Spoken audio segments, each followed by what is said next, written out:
Pioneer Presentation on Lev Vygotsky by Cassidy Kelly. Early life. Lev Semenovich Vygotsky was born November 17, 1896, in Orsha, Belarus, into a non-religious Jewish family. He was born the second of 8 children. His mother had trained as a teacher, but felt her priority lied with her children and remained as a housewife. Soon after his birth, Lev's father, Simcha Lebovich, who had been employed as a banker, was named the department chief of the United Bank in the city of Gomel. His family moved to Gomel. He received his early education at home from his mother and a tutor. His parents encouraged their children's interest in theater, poetry, belles lettres, and prose. In 1911, his secondary education was begun in a private gymnasium and graduated with distinction in 1913. He was able to enter Moscow State University after he was admitted based on the school's Jewish quota in a lottery. Early professional and personal life. At the University of Moscow, he was interested in studying humanities and social science. He gave in to family pressure and studied medicine. After initially studying medicine, he switched his major to law after the first semester. Lev also attended lectures at Chernivtsi University. He showed an interest in the history, culture, tradition, and identity of the Jewish people, linguistics, literature, philosophy, and psychology. In 1917, Lev's formal studies were disrupted by the Bolshevik Revolution. He decided he would return to Gomel, which was under the control of the Ukrainian state. In 1920, he began teaching literature and other subjects at various schools, as well as contracting theater groups, delivered popular talks, and organized poetry readings.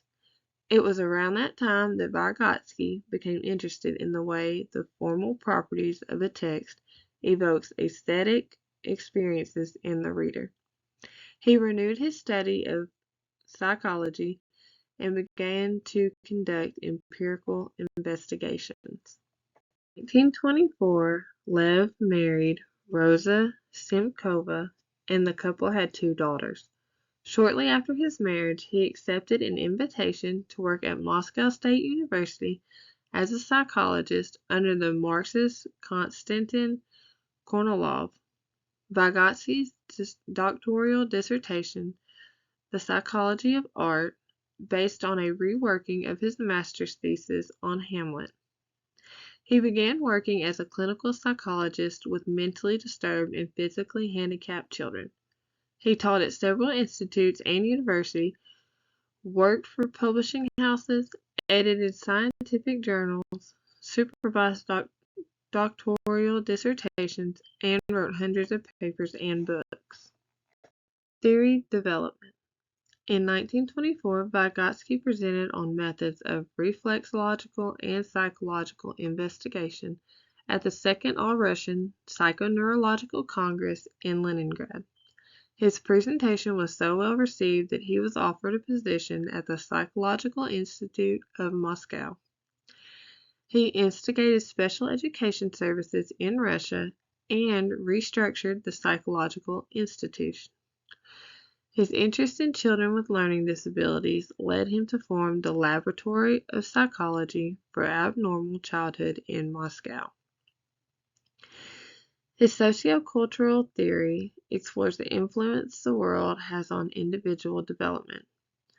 Vygotsky was interested in how changing historical and cultural contexts within which child's activities occur influence their cognitive development. Vygotsky determined that cognitive development grows from social interactions from guided learning within the zone of proximal development. The zone of proximal development is the difference between what a learner can do without help and what can be achieved with guidance. There are 3 levels to Vygotsky's zone of proximal development. Level 1. Things a child can't do even with help. Level 2.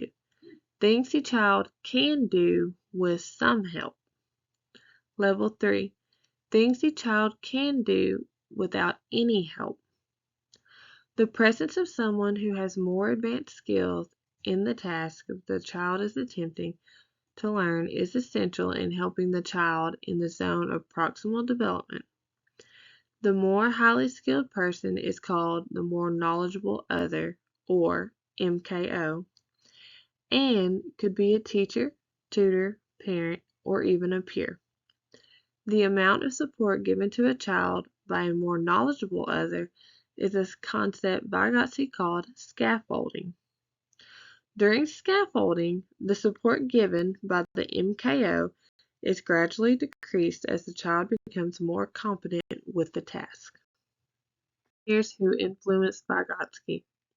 Ivan Pavlov was a Russian physiologist who is known in psychology for his theory of classical conditioning. Teachers apply classical conditioning in the classroom by creating a positive classroom environment to help students overcome anxiety or fear.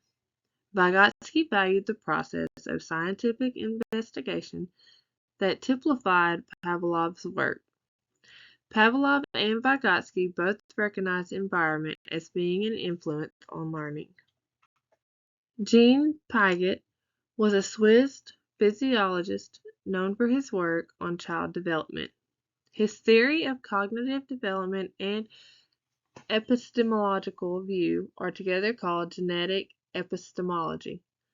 He was very concerned with the education of children. Vygotsky was interested in Piaget's theory of how children learn.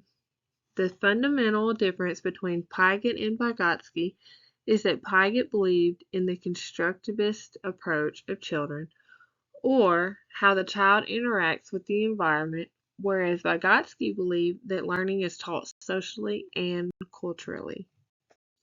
In 1920, while caring for his brother, Lev Vygotsky developed tuberculosis. It would affect his health for the rest of his life. In 1925, he relapsed and was hospitalized. He survived but remained invalid and unemployed until the end of 1926. After being released from the hospital, Lev continued his methodological and theoretical work in psychology.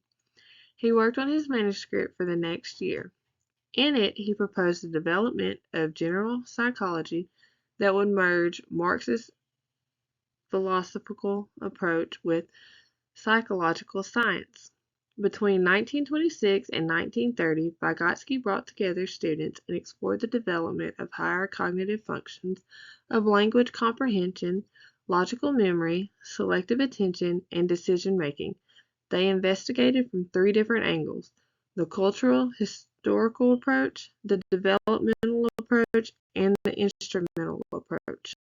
Lev Vygotsky revised his theory in the 1930s. A major revision in his theory resulted in a transition from mechanist orientation in the 1920s to an integrative holistic science in the 1930s. The early 1930s marked a time where Vygotsky grew aware of flaws in his theory.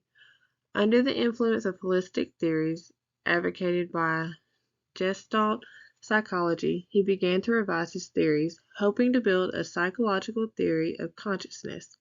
His book, Thought and Language, which he was dictating, was left unfinished when he died of tuberculosis in June 1934 at the age of 37. Soviet dictator Joseph Stalin banned his idea for more than 20 years and remained inaccessible due to the Cold War. It was in the 1970s before Vygotsky's ideas were known outside of Russia. Importance for teachers. Lev Vygotsky's early death and the suppression of his work during the time of the Stalin-controlled Russia kept his ideas in the shadow of his contemporaries.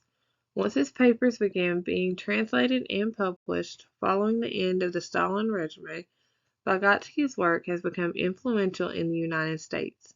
His sociocultural theory of cognitive development has grown increasingly influential in many areas, including child development, cognitive psychology, and education, despite having some critics. Vygotsky's theory places importance on guiding children's learning through their interaction with more knowledgeable other, or MKO. His theory also encourages collaboration and cooperative learning between children and teachers or peers. He also stresses the importance of the environment on learning. Learning should take place in a positive environment. The theory of the zone of proximal development is important for educators to know and understand because in an educational setting, the MKO is the teacher. The teacher's primary role is to act as a facilitator. The teacher uses various means to support cognitive development, such as guided exchanges, comprehensive discussions, and creating an engaging community.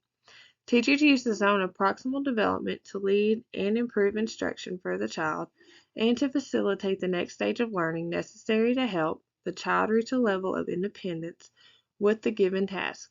Teaching strategies such as modeling, feedback, and questioning are all ways in which a teacher can use Vygotsky's to aid in scaffolding the learner's instruction. Vygotsky's theories provide an important resource for teachers needing to develop more effective teaching methods, instructing students through scaffolding using methods such as modeling, feedback, questioning, instruction, and cognitive structuring with the student zone of proximal development all lead to an optimal learning for the student. Okay, what is sociocultural theory? Dashiell C., the Vygotsky theory and what it means for parents. David L., social development theory.